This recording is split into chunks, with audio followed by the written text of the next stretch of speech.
And from today আমি তোমাদের সঙ্গে শেয়ার করব আমার 7 days night time skin care routine আর আজকে হলো ডে নাম্বার 1। যেহেতু আমার সারা ফেসে এত অ্যাকনে পিম্পল হয়ে রয়েছে তাই আমি প্রথমেই একটা অয়েল ক্লেনজার ইউজ করব আর এটা হচ্ছে সুগন্ধার অয়েল ক্লেনজার। এটাকে দিয়ে আমি ভালো করে আমার ফেসটাকে ফার্স্টে ক্লিন করে নেব।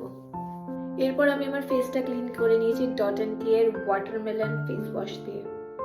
আর এবার যে প্রোডাক্টটা ইউজ করব this is a girls must have, আর সেটা হচ্ছে একটা ফেশিয়াল স্যানিটাইজার।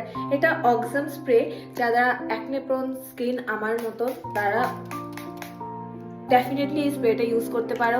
এটা তোমার এইরকম অ্যাকনে পিম্পলকে ড্রাই করতে ভীষণ হেল্প করবে আর ফার্দার কোনো ব্যাকটেরিয়াল ইনফেকশন হতে দেবে না। আর এরপর আমি ইউজ করে নিয়েছি নুবাজিনের number 1 centella relief toner pad. আমি মাঝখান থেকে কাট করে একটা প্যাডকে দুটিকে লাগিয়ে নিয়েছি বিকজ আমার এই জায়গাটা ভীষণভাবে ইনফ্লেমড হয়ে রয়েছে। এরপর আমি ওয়েট করব just 2 to 3 minutes to absorb the toner properly. আর এরপর আমি ইউজ করব the OG product COSRX snail mucin.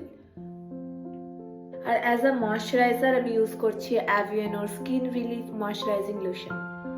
And finally আমি ইউজ করছি একটা লিপ মাস্ক, আর যেটার জন্য আমি ইউজ করছি ইংসরাইডের ট্যাটু বাম।